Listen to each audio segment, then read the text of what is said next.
ఇక్కడ ఉంటుంది.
చూడు మధ్యలో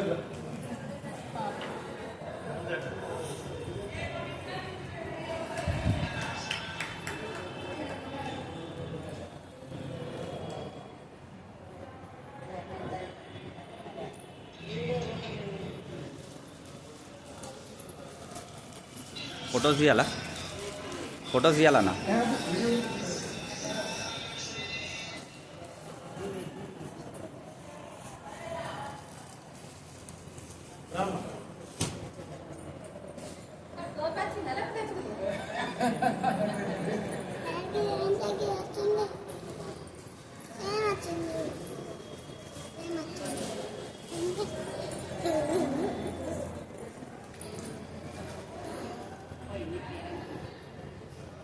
ఇది ముట్టద్దు.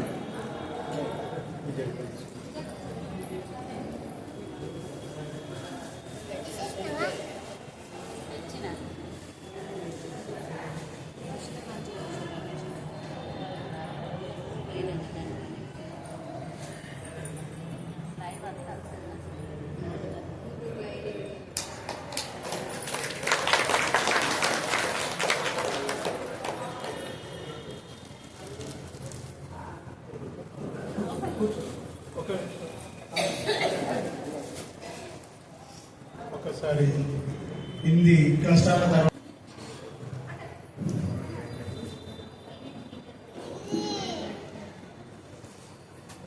మాతలు మరియు అక్కలు చెల్లెళ్ళు ఈ 9 రాత్రుల కాశీ యాత్ర సందర్భంగా వచ్చినటువంటి మహిళా తల్లులందరికీ మా యొక్క ధన్యవాదాలు తెలుపుతున్నాము. ఒక అదృష్టంగా భావించి మనం కాశీ పుణ్యక్షేత్రానికి వెళ్దాము. ఈ సందర్భంలో ఈ ప్రత్యేక కార్యక్రమం పెట్టుకోవడం కూడా చాలా అదృష్టంగా. ఇప్పుడు ఈ అధిక మాసం ఉంది కాబట్టి ఎక్కడెక్కడికి వచ్చి ఈ పుణ్యక్షేత్రంలో పూజలు జరిపించుకుంటున్నారు, గంగా స్నానం చేస్తున్నారు, ఎవరికి వచ్చినటువంటి వారు పూజలు జరిపించుకుంటున్నారు. ఇది అనుకోకుండా మనకు వచ్చిన ఒక మంచి సన్నిధానంగా మనం భావిస్తూ ఈ సందర్భంగా మనం వచ్చాము.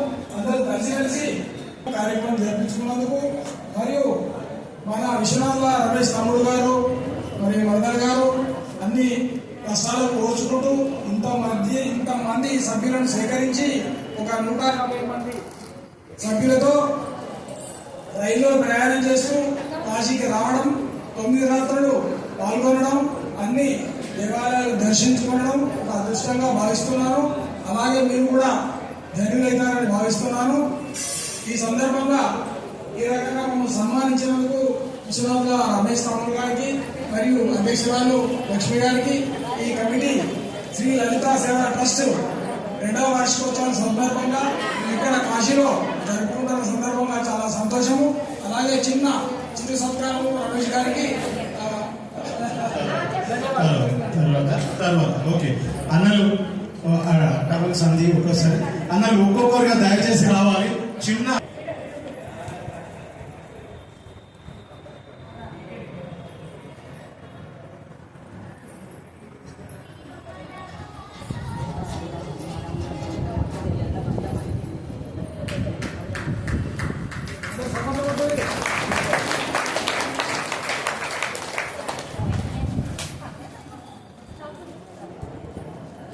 అమ్మ జరగండి ఒకసారి. అమ్మ ఒక్కసారి జరగండి.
ఈ సందర్భంగా విశ్వనాథ రవి గారికి ఏదో చిరు సత్కారం ఎంత ఇచ్చినా తప్పనే వారి సేవ భావం పట్ల ఈ కార్యక్రమాలు చేస్తున్నందుకు ఎంతో మెచ్చుకోదగినటువంటి విషయం. అది సంస్కారం ఉండాలి, అందరికీ ఉండదు. ఈ దైవ కార్యక్రమాలు చేయాలన్నా, ఇటువంటి కార్యక్రమాలు చేయాలన్నా అందరికీ తోచరు.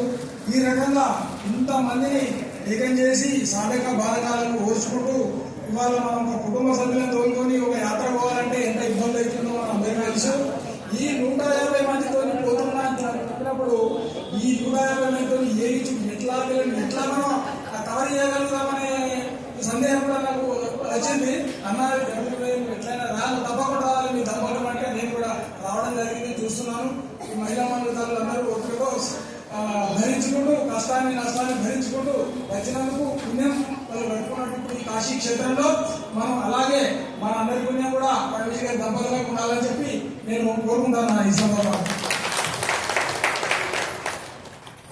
దయచేసి అన్నలందరూ కూడా ఒక్కొక్కరుగా రావాలి. దయచేసి ఇక్కడ దాకా అన్నలు ప్రవీణ రవీణ అందరు ఒక్కొక్కరుగా రండి. ఒక్క నిమిషం వీళ్ళకు చిన్న టవల్ వేసేసి పంపించారు.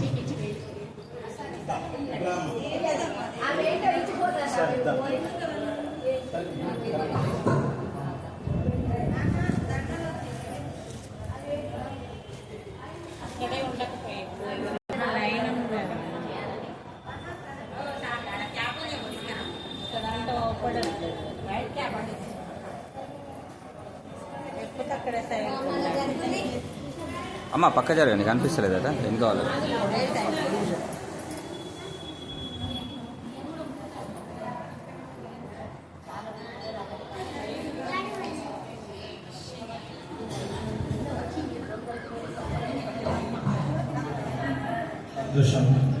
అన్నారండి తవాసి మేడం లక్ష్మి గారికి రండి, పక్కన ఉండండి. సరువు అయిపోయింది నిజంగా అంది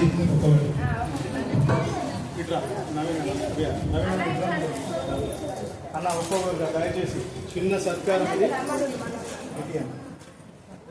అక్కడ నుండే కరెక్ట్ వస్తుందన్న.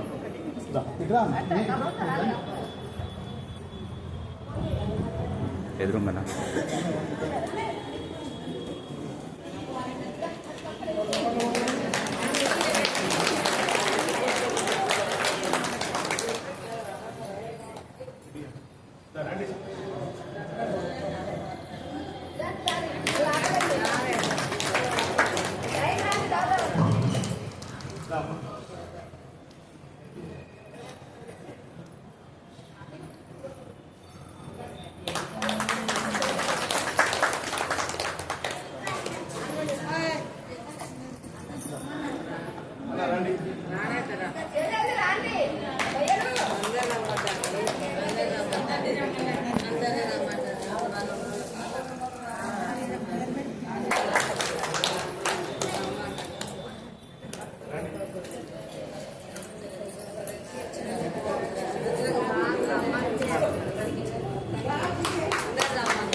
ఆ తర్వాత నూనె ఆడుకో ఫస్ట్ డాక్టర్ తర్వాత ఇక నెట్ వస్తుంది కదా తర్వాత పెడతా తర్వాత పెడతా ఇప్పుడు నూనె ఆడుకో అగ్గట్టు చూడదు డాక్టర్ పెడతా కొద్దిసేపు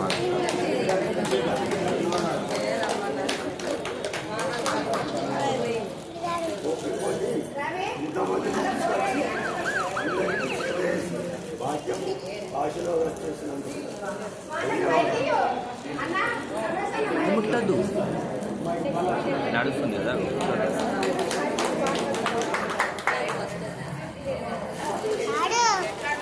నాకు ఆర్డర్ రాదు hello hello first Ramesh Lakshmi గారు అందరూ కూడా మన కోసం ఇంతమంది తీసుకొని 200 మంది తీసుకుని చేయడం నిద్రలు చేయడం అనేది ఒక మాట్లాడాలి ఈ కార్యానికి వచ్చేసినటువంటి మాటలు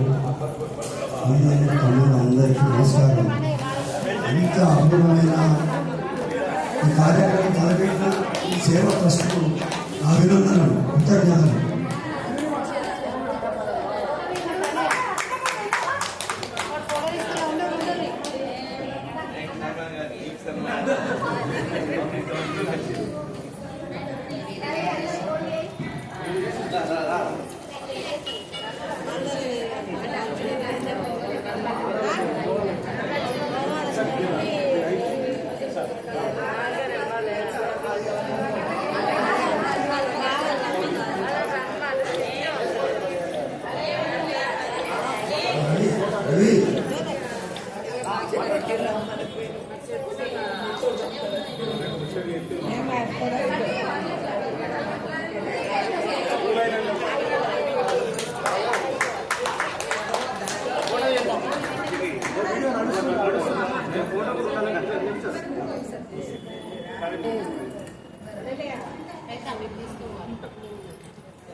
ఇంకా ఎవరైతే ఉన్నారో రండి, తీసుకున్నాం. ప్రవీణ్ తీసుకున్నాం. ఓకే, ప్రవీణ్ గారు రండి.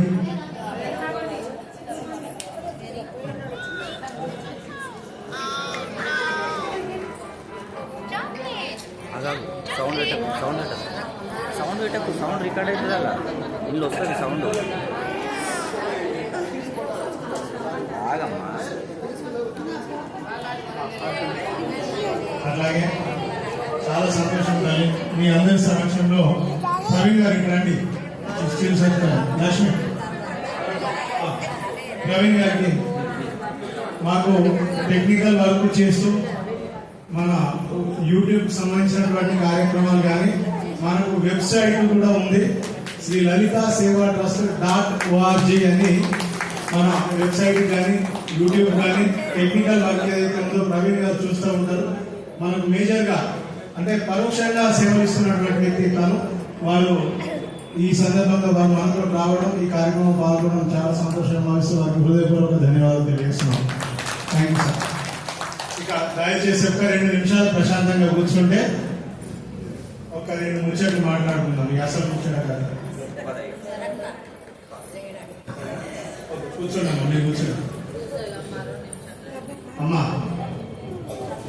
శ్రీ లలిత సేవా ట్రస్ట్ అనేది ప్రారంభించి దాని కింద చేస్తున్నటువంటి కార్యక్రమాలు ఏవైతే ఉన్నాయో మొదటి నుండి మొదలుకొని నేటి వరకు చాలా కార్యక్రమాలు చేస్తున్నాం. దానిలో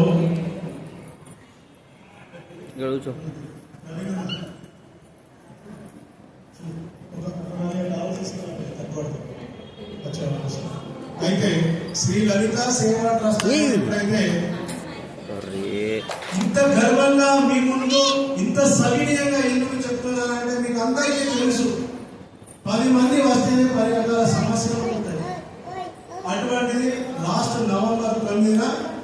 23 బస్సులను మరియు 200 పైచులకు రైళ్లలో వచ్చినటువంటి వాళ్ళకు ఇదే షెల్టర్ మనం షెల్టర్ ఇచ్చి వారందరికీ ఇక్కడే వడ్డించి అందరికీ అంటే ఏ కార్యక్రమమైనా నిరభ్యంతరంగా ఒప్పుకుంటారమ్మా. ఏది చేసినా 100% ఎవరిని సాటిస్ఫై చేయలేము, ఎవరిని సంతృప్తి పరచలేము.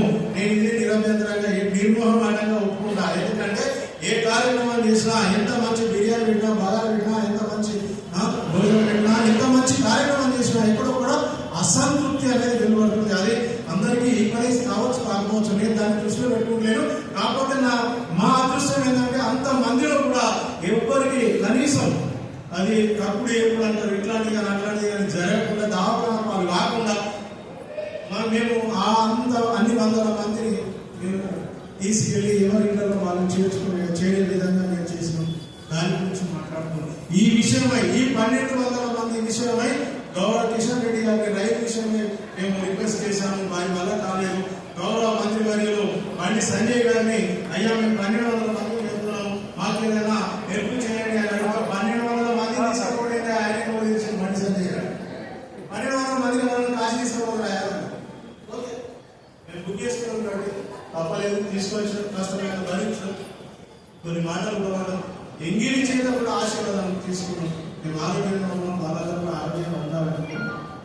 అటువంటి ఒక సక్సెస్ అంత కష్టం. అదే మాదిరిగా ఇందాక చెప్పిన మీకు అందరికీ కూడా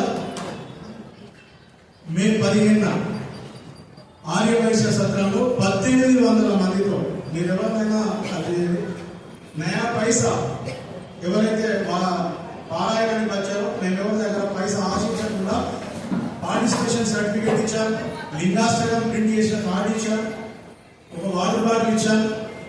వీరందరితో పాటు ఉదయం అల్పాహారం, మధ్యాహ్నం భోజనం పెట్టారు దాతల సహకారంతో.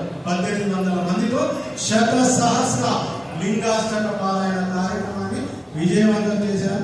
ఆ చేసిన సందర్భంలో మా గురువర్యులు శ్రీ శ్రీ శ్రీ రాజా విద్యాసాగర్ గురుస్వామి గారు మాకు దాని విజయం బలపట్టించారు. అట్లాగే ఇట్లా ఎన్నో కార్యక్రమాలు చేస్తూ పోతున్నాం.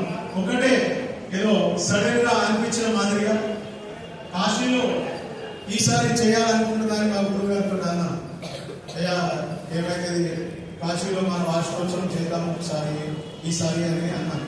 ఆయన కూడా ఏకవాక్యంలో చెప్పారు, సరే చేసి అయిపోతుంది. దీనికోసంగా వాస్తవికంగా బినామీ పేర్లతో అందరి ముందు చెప్తున్నా, దయచేసి మనసు పెట్టుకోండి. బినామీ పేర్లతో 2 నెలల ముందుగా రైలు టికెట్ కొట్టడం జరిగింది. అందుకే మీ పేర్లతో టికెట్ లేవు. కొట్టి 316 టికెట్లు కొట్టినాం. కానీ బుక్ చేస్తున్న సందర్భంలో ఎక్కువ తీవ్రత బాగా ఉంది కాబట్టి చెప్పేసి దాన్ని 116కే తగ్గించినాం. కానీ చాలా మంది అన్న మేము వస్తామని చెప్పడం వల్ల దాన్ని పొడిగిస్తూ 182 మంది వరకు ఆటాం. ఇప్పుడు మీరందరూ కూడా ఈ యాత్రలో భాగస్వామ్యం అయినటువంటి సంఖ్య 182 మంది మాత్రం, మీకు అందరికీ కలిపి 182 మంది సంఖ్య. ఇంతమందిని తీసుకొచ్చాను. నేను మీకు మెసేజ్లో మాట ఇచ్చిన మాదిరిగా ఏమన్నాను, మన వంట వారితో మన సరుకులతో మీకు అక్కడ భోజనం పెడతారు. నిరభ్యంతరంగా మీరు వెళ్ళి చూసుకోవచ్చు. ఆయిల్ కానీ బియ్యం కానీ అన్ని అక్కడ ఉన్నాయి. ఏదో తక్కువ పడ్డటువంటి చిన్న సరుకులు తప్ప మనం జీలకర్ర రావాలి, ఇల్లు మిర్చి నంజలు కూడా మనం అన్ని అక్కడ తెచ్చాం. ఒక కూరగాయలు మాత్రం ఎందుకు తెలియదంటే అవి ఇల్లు రాలేవు కాబట్టి ఇక్కడనే కూరగాయలు తీసుకొస్తాం, వండిస్తున్నాం, పెడతాం. ఈ వండి పెట్టే విషయంలో మీకు ఎవరికైనా రుచించకపోతే దయచేసి మన్నించండి. మాకు సాధ్యమైనంత మేరకు మీకు సాటిస్ఫై, మిమ్మల్ని సంతృప్తి పరిచేటువంటి భోజనం అందించాలి అనుకుంటున్నామే తప్ప మీరు ఇక్కడ ఉపవాసం ఉండాలని మేము అనుకోవట్లేదు. దయచేసి ఎవరికైనా రుచించకపోతే మమ్మల్ని దయచేసి క్షమించాల్సిందిగా మనం చేస్తున్నాం. అన్నపూర్ణమ్మ వారి సమయంలో వండి పెట్టే అదృష్టం మాకు పెట్టింది. మీరు కూడా హ్యాపీగా తిని అదృష్టవంతులుగా భావించండి ప్లీజ్. నేను అంటాను సరే, ఈ 200 మందికి సంబంధించిన వంట మొన్న 2 రోజులు వంటల మాస్టర్ మన చారణ గారు కొంచెం సుస్థి గురయ్యి కాబట్టి కొంచెం సరైన రకంగా వంట మీకు అందలేదు. నేను ఒప్పుకుంటున్నాను. దయచేసి ఎవరు కూడా అందేలా భావించండి. అట్లాగే కాశీ విశిష్టత విషయానికి వస్తే, కాశీ అంటే ఏందమ్మా? కాశీ అంటే ఇది శూన్యం. ఇక్కడికి వచ్చిన వారు తెలుసుకోవాల్సింది ఏంటి అంటే, వాళ్ళు బాగా చెప్పారు, నేను కూడా హిందీ నుండి మీకు తర్జుమా చేయలేకపోయాను మధ్య పురోహితుల వారు చాలా చెప్పారు. ఇది ఇక్కడికి వచ్చిన వారు తెలుసుకోవాల్సింది ఏంటి అంటే, చాలా మంది చెప్తారు మణికర్ణిక ఘాట్లో స్నానం చేయండి 12 గంటల మధ్యాహ్నం. 12 గంటలకు చేయడంలో 2 అర్థాలు ఉన్నాయమ్మా. అప్పటికి దేవతా స్నానం అయిపోతుంది మరోసారి. రెండవది మణికర్ణిక ఘాట్లో కాలుతున్న శవాలను కళ్ళ నిండా చూస్తూ వాళ్ళు ఆ బొగ్గులు బూడిదంతా కూడా అక్కడ నీళ్ళలోనే వేస్తూ ఉంటారు, కాలినటువంటి బూడిద. ఆ బూడిదలో స్నానం చేస్తున్నప్పుడు మనం తెలుసుకోవాల్సింది ఒక్క ముఖ్యమా, మీరు తిట్టుకోకండి, నన్ను ఏమనుకోకండి, రేపు కూడా మనం అదే స్థితిలో ఉంటాం. ఏమి మీరు కూడా కట్టుకున్నది, జమ కట్టుకున్నది, కట్టుకున్నది, నిలబెట్టుకున్నది, బంధాలు సమకూర్చుకున్నది, ఇవన్నీ కూడా మీతోటి రావు. గుర్తుపెట్టుకోండి, నేను అనేటువంటి చాలా మంది అక్కడ పడిపోయి ఉన్నారు, బూడిదైపోయి ఉన్నారు. అదే ప్లేస్ లో 100 మంది, వేల మంది కాలిపోయి అక్కడ ఉండిపోయినారు. మహానుభావులే అక్కడ నిర్వీర్యమైపోయి ఉన్నారు. మీరు నేను గొప్ప ఇప్పుడు కాదన్నా దయచేసి గుర్తుపెట్టుకోండి. ఇక్కడికి వచ్చిన వాళ్ళను ఎవరైనా సరే ఏదైనా కాయో పండో ఏదో వదులుకోవాలంటారు. అసలు వదలాల్సింది ఏంటమ్మా? ఏం వదలాలి? ఏమన్నది?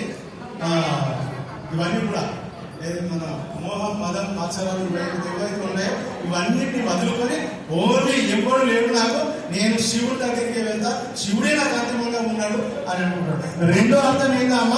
గంగ ఒడ్డున మణికర్ణిక మీద శివుడు ఉన్నాడు, అంతే కదా? చూసింది కదమ్మా, గంగ మణికర్ణిక ఘాట్ తర్వాత శివుడు. అక్కడ శివుడు ఎందుకున్నాడు? చాలా సందర్భాల్లో యూట్యూబ్ లో వచ్చింది, మీరు చదివి.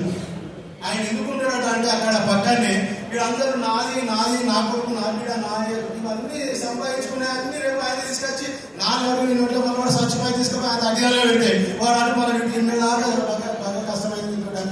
ఆయన అడిగాలో పెట్టాక వాళ్ళు పోతే, అయ్యో నేను ఏడుస్తున్నప్పుడు ఏడిపోకుండా నేనున్నా నీతోటి, అసలు నువ్వు రావాల్సిందే నా దగ్గరికి అని చెప్పాను. ఆయన ఉంటాడట, అందుకోసమే ఆయన మణికర్ణిక పక్కనే ఉంటాడు. అర్థమైందా? ఏం తీసుకోపోతాం? మీరు ఇచ్చిన 5,000లోనూ 6,000 రమేష్ ఎన్ని లక్షలు కూడా పెట్టుకుంటాడు? ఎన్ని రోజులు సంపాదించుకుంటాడు? ఎన్ని రోజులు తింటాడు? ఎవరికైనా అనిపిస్తే చెప్పండి. అది కాదు, ఏమీ తీసుకపోలేము, ఏది మనతోటి రాదు, చివరికి మొదలారని కూడా రాదు. అవా అనరు, మనంగానే వెళ్ళిపోతాం. మనకు సంబంధించిన మంచి చెడు కొన్ని మాత్రమే వదిలిపోతాం. అది ఎప్పుడో ఉన్నాడు, అయ్యో పలానాడు ఉంటే పలానాడు ఇట్లా కాశీ తీసుకెళ్ళాడు, పలానా ముచ్చట చెప్పాడు, పలానా భోజనం పెట్టాడు, పలానాడు ఉపాధి, పలానా సభాయిని మాట్లాడుకోవడానికి కొన్ని జ్ఞాపకాలు ఇచ్చిపోతాడు తప్ప ఏం తీసుకపోం. ఆ ఇచ్చే జ్ఞాపకాలలో ఎట్లిస్తాడు? మంచి భావనతో కూడుకున్నటువంటి మీ జ్ఞాపకాలు ఇవ్వండి. మీ కొడుకులకు కానీ, మీ కూతుర్లకు, మీ మనుమలకు, మీ సంతానికి, ఎట్లాంటి మీ ఫ్రెండ్స్ కి, అందరికి కూడా మంచి జ్ఞాపకాలు మిగిలే రకంగా ఉండండి.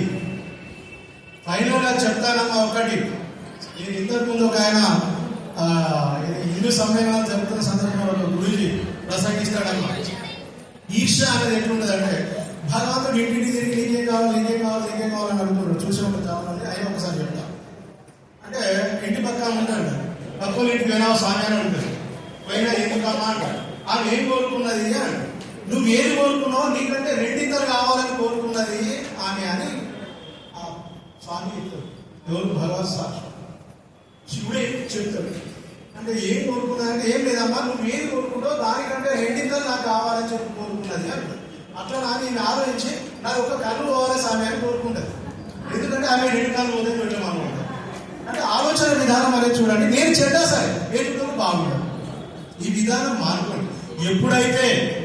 ఎప్పుడైతే మనస్ఫూర్తిగా మీరు ఎదుటి వారు కూడా బాగుంటారో, ఎదుటి వారి సంతోషాలను కూడా మీరు షేర్ చేసుకుంటారో, వారి సంతోషాలలో భాగస్వాములు అవుతారో, వాళ్ళ బాధల్లో భాగస్వాములు అవుతారో, అప్పుడు మీకు ఆటోమేటిక్ గా మీరు ఏది చేసినా చేయకపోయినా మీరు బాగుంటారు, మీ సంతానం బాగుంటుంది, మీకు మంచి చేకూరుతుంది.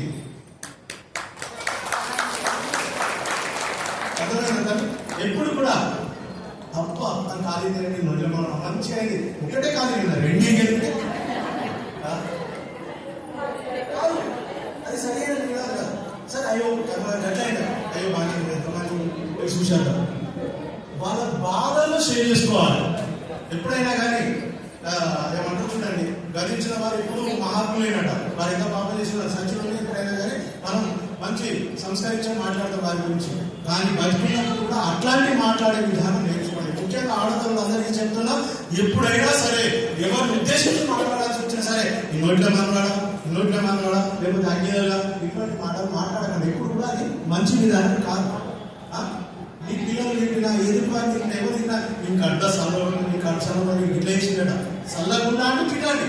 ఎట్లా నీ కడుపులో అమ్మవాడ నీ కడుపులో సాగి కడుపు సల్లవని నీ వేసిన నమ్మడం నీ వేసిన ఇది పర్లేదు. కానీ నీ నోట్ల మనవాడ నీ అగ్గిదగా నీ మంటదగా ఇటువంటి మాట్లాడాలి. ఇంకొకటి ప్రధానంగా అందరూ గుర్తుంచుకోవాల్సిన ముఖ్యం ఏంటంటే, ఎవరైతే పూజా కార్యక్రమాల్లో పార్టిసిపేట్ చేస్తూ ఉంటారో ప్రతిసారి వారి నోటిలో వాక్శుద్ధి అంటారమ్మా. నోటి శుద్ధి అయిపోయింది. వారు ఏదన్నా అకతాయిగా మనస్ఫూర్తిగా చక్కగా జరిగిపోతుంది అన్నమాట. మేము ఎక్కడ అయ్యప్ప దీక్ష చేస్తున్న సందర్భంలో కనీసం బాగుంటుందంటే లైట్ తీసుకున్నాం. ఆయన స్నానం చేసుకున్నాను అన్న బాబు అలాగే ఇట్లాంటుంది. ఆ స్నానం ఉన్నసేపు మరుగుతున్న 2 అడుగులు అడేది వలిగిపోతుంది. అంటే వాక్శుద్ధి అనేది ఉండదు. దేవతా ప్రార్థన చేసే వాళ్ళకి వాక్శుద్ధి ఉండదు. మేలు కోరితే ఎంతవరకు అమ్మా మనము మేలు కోరితే ఎంతవరకు మన మేలు జరుగుతుందో లేదో, కానీ కీడు కోరితే మాత్రం జరుగుతుందమ్మా. కీడు కోరితే 2 జరుగుతాయి. ఎదుటి వారికి జరుగుతుంది, వీళ్ళకి కూడా జరుగుతుంది. యాక్సిడెంట్ అయితే ఎదురులకే కాదు, వీడు అంటే మీకు దెబ్బలు ఎదురు దెబ్బలు జరుగుతాయి, ఇద్దరు జరుగుతాయి. నేను సేపుకున్నది చాలా తక్కువ పర్సెంట్ పంటలు ఇద్దరికి దెబ్బలు. అందుకే మనం మంచి కోరినామనుకో ఆటోమేటిక్గా మనకి నచ్చుతారు. మంచి మాత్రమే కోరండి, మంచి మాత్రమే చేయండి. సాధన అయితేనే చేయండి. సాధన లేదా అయ్యో పాపం ఉపయోగించబోయి మంచిగా మీ పని వచ్చు. కానీ ఎట్టి పరిస్థితుల్లో చెడు ఆలోచన చేయకండి. చెడు ఎవరి పట్ల అయినా సరే చెడు ఆకాంక్ష వాళ్ళకి ఇట్లా రావాలని ఎప్పుడు అనుకోకండి. ఎందుకంటే మా తల్లిదండ్రులు నేర్పిన సంస్కారం, మా గురువు గారు నేర్పిన సన్మానం నేను మీతో పంచుకోవాలని చెప్తుంటారు. ఏది కూడా శాశ్వతం కాని ప్లేస్ లో ఉన్నాం మనం. ఇది నిర్మానుషం, ఇది కనిపిస్తుందంతా కూడా భాగవతం అని చెప్తున్నది. భాగవతం ఇదంతా మీకు నాకు తెలిసి శాశ్వతం కాదు అని తెలుసు. ఎప్పుడు ఎవరు ఎక్కడ సమస్య పోతారో కూడా తెలియని పరిస్థితి ఉన్నటువంటి. అట్లాగే ఈ కాశీకి సంబంధించినంత వరకు ఎవరు చెప్పని కొన్ని ఉదాహరణలు. ఇలా హరిశ్చంద్ర వారు హరిశ్చంద్ర ఘాట్లో శ్మశానాల కాపరిగా కావడానికి గల ఒకే ఒక కారణం ఆయన నిజాయితీ. అంతే కదమ్మా, నిజాయితీకి కట్టుబడి ఉన్నాడు కాబట్టి ఆయన అన్ని కష్టాలు నిర్వహించాడు. ఆయన భగవంతుని చేరుకున్నాడు. ఆయన ఇప్పటికీ మనం స్మరించుకుంటున్నాడు. ఒకటి. రెండోది గంగా, మంచుకి చెడు. ఇందాక మాట్లాడుకున్నాం, మనం మహిళలు పోవాలంటే ముందుతాం, మహిళలు కలపడానికి ముందుతాం. 2 రకాలు. ఇంకొకటి గంగా అయిపోయింది. మణికర్ణిక ఎవరైనా రాంబాబాయి 4 కూడా కలుపుకుంటా కాలు పెట్టుకుంటా అనేది స్థలం, పుణ్యస్థలం, ఫైనల్ అంతిమ ధామం. ఇవి 3. 4వది విశ్వేశ్వరుడు, కాశీ విశ్వేశ్వరుడు. ఆయన ఏమంటాడు, అయ్యా మీరు ఏమైనా వేసి రాదామే, నేనున్నా మీకు ఎవరు లేడా, మిమ్మల్ని ఎలా కొట్టినా, మీరు చచ్చిపోయినా ఆత్మలైనా బతుకున్నా మీకు నేనేమన్నా చెప్పేది ఆయన. ఇక అన్నపూర్ణమ్మ బతుకున్నా మీ అందరికీ పుట్టే భూమిగా రావాలని చెప్తున్నారు. తల్లిరా తల్లి. విశాలాక్షి అమ్మవారు మీకు సౌభాగ్యాన్ని పంచుతూ మిమ్మల్ని నిండు నూరేళ్ళు సౌభాగ్యవంతులుగా వర్ధిల్లేలా ఆశీర్వదిస్తున్నారు. ఇందరు ఎన్నో మాటలు చెప్పవచ్చమ్మా, కానీ ఇది నిజం, ఇదే నిజం, ఇంకా ఏది లేదు. గుర్తు పెట్టుకోండి, ఏది శాశ్వతం కాదు. శాశ్వతమైన ఏంటి అంటే ప్రేమగా ఉండండి, ప్రేమ పొందండి, ప్రేమ పంచండి వీలైతే, లేదా వీళ్ళేమిటో మీరు ఉండండి. కానీ ఎవరిని కూడా చెడు కోరకండి, చెడు చేయకండి. మేమైతే అదే అనుకున్నాం, మా సంకల్పం అదే, మా విజయం అదే, మేము చేయాలనుకునేది చేస్తున్నాం. ఈ విషయంలో, ఈ యాత్ర విషయంలో జరిగిన తప్పులు ఏదైనా ఉంటే దయచేసి మీరందరూ మనస్ఫూర్తిగా క్షమిస్తారని వేడుకుంటూ, ఇంత చక్కటి కార్యక్రమంలో పార్టిసిపేట్ చేసినటువంటి ఆడబిడ్డలందరికీ కూడా పేరున హృదయపూర్వక పాద నమస్కారం తెలియజేస్తున్నాను. ఈ మా ట్రస్ట్ ఇంత చక్కగా వర్దిల్లి భగవంతుడు చల్లాలి వస్తే వచ్చే జూన్ 10 తిరుపతిలో చేయాలని ఇప్పుడే సంకల్పం చేస్తున్నా. భగవంతుడు సల్లాలు కూడా ఆశీర్వాదాలు దయచేసి ఎవరికైనా తెలుసో తెలియకుండా నా మాటల్లో ఎవరికైనా కష్టం కలిగితే దయచేసి క్షమించండి. నేను ఎవరిని ఉద్దేశం కాదు మాట్లాడలేదు, అంతే తప్ప వేరే ఉద్దేశం కాదు. దయచేసి నిదానంగా అన్ని సర్దుకొని భోజనానికి అందరికీ